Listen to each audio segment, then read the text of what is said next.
Now, as the COVID-19 pandemic has swept across the world, civil society stepped in to help. And these organizations made a difference to people and communities experiencing the impacts of both the pandemic and the emergency measures taken by states to contain the outbreak. Well, in a just released report, CIVICUS, which is a global alliance of civil society organizations, notes some of the achievements for 2020 by civil society at the height of this pandemic. Mandeep Tiwana is the body's Chief Programs Officer, and he joins us now from New York. Thanks so much indeed for joining us. Welcome to the program. My pleasure, and thank you for having me here. All right. I mean, you know, the fact that you're in New York, the pandemic is one thing that you've experienced at its height. At one stage, the epicenter in the country. And so you would have seen a lot of what you've been reporting on in terms of civil society response. But let's begin by talking about the motivation to get this report out and to document what's been happening. So we are a global alliance at CIVICUS. We have members and partners around the world in some 175 plus countries. And we really wanted to see that who are the people who are really supporting and serving communities, you know, as people were losing their livelihoods, as the rights were being, taken away through lockdowns, as, governments were ramping up their propaganda of trying to show their best foot forward as information was being suppressed. So we wanted to find out who are the organizations and who are the people who are actually serving communities. And here we decided that we're going to reach out to civil society organizations around the world, find out about the work that they've been doing. And really what we found was a phenomenal story of sacrifice, of commitment, of empathy, and really of the finer human qualities, particularly as the toll of this pandemic took such a heavy loss on people and communities, and families were torn apart, and some leaders, ignored the crisis. Some continued doing what they were doing, and within the generally politically unstable environments, we found that civil society really stepped up to the plate. So we wanted to find out who were these people. We wanted to be able to tell their story, and we wanted to be able to make a compelling case for investments in civil society and for investment in people, and essentially civil society organizations are people's organizations. Was this a trend that you saw right across the world? Yes, absolutely. I mean, from simple things like here in South Africa, about civil society organizations spreading a message of COVID-19 protection through music, organizations in other parts of the world, providing care packages to seniors. In other parts of the world, organizations, putting together helplines as women were at risk of domestic violence.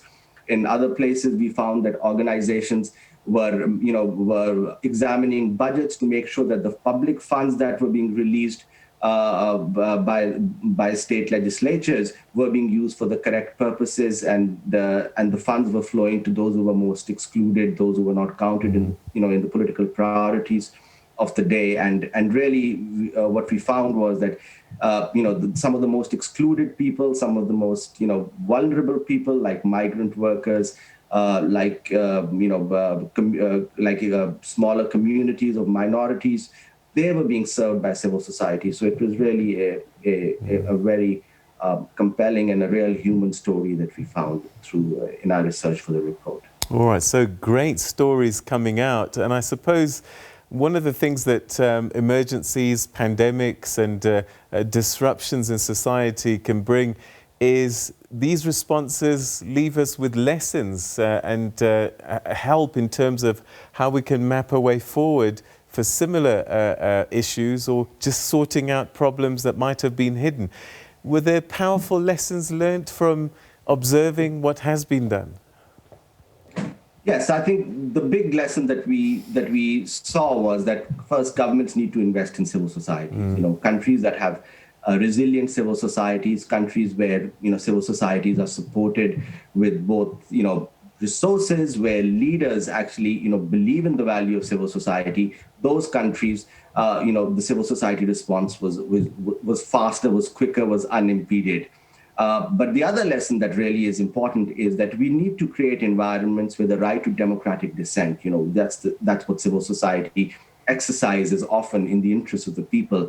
That right, it needs to be protected. The civic freedoms of expression, association, and peaceful assembly, they're absolutely essential to ensure that there's less corruption, to ensure that our public servants act in accordance with the law, and to ensure that everyone in a country is served according to constitutional values and no one is at risk of being left behind. So those are some of the important lessons that we want to take forward from this report, is that decision makers should invest in civil societies, they should support civil societies, but they should also respect the right to democratic dissent, which unfortunately is under threat in many parts of the world, both in the African continent and beyond.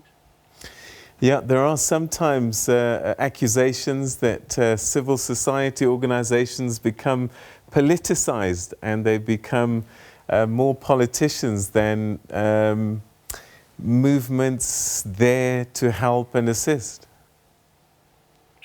Well, civil society's work is essentially political, but again, the question is it part of a partisan, movement, and even to some extent, civil society has to play a role to serve the people, and in doing so, they oftentimes come in conflict, or they often have a brush with those who are in power, and there's a lot of stigmatization of civil society organizations that takes place. There's a lot of vilification that takes place. There's, in some instances, there's even criminalization of human rights defenders.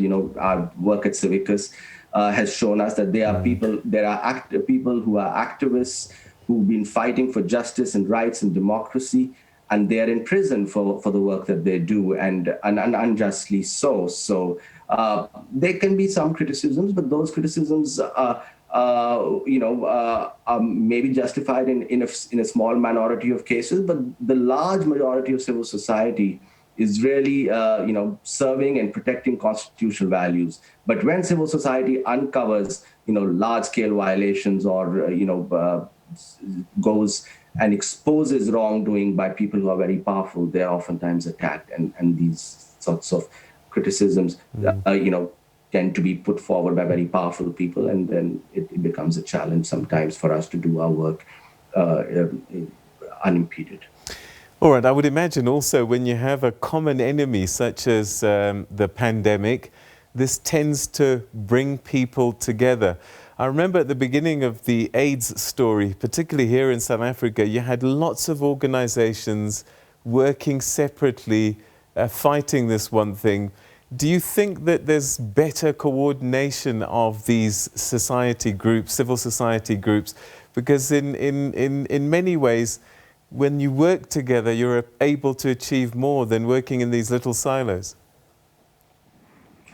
I mean, civil society groups really are brought together by, a commitment to justice, right? A commitment to equality, a commitment to creating better societies. So that's in the fundamental DNA of civil society organizations. Their mission is not to create profit for their shareholders. It's not to serve the political masters, in a place, but it's actually to serve constitutional values, to serve international cooperation values, to create societies where there's better intercultural understanding. So within that space that we find that we are able to cooperate much more, there's better coalition building, because when your common enemy is something like a dangerous or deadly disease, or it's injustice, or it's inequality, which has several causes and which are human induced. So it's much easier to find that common ground. All right. And our report also shows that common ground has been found, and the civil society organizations have really worked selflessly across this. All right, there's so much I wish we could have had time to talk about in this report, but where can people get hold of this report? This report is on the CIVICUS website, which is www.civicus.org, CIVICUS. And you can Google it very easily, and it's available online. And it has many interesting and compelling stories about the good work that's been done by civil society organizations and activists around the world. Wonderful. Thank you so much indeed, Mandeep, and thanks for bringing this to our attention and highlighting the work that so many people are doing across the world under this umbrella of civil society. Thanks so much indeed. I appreciate your calling me here to discuss.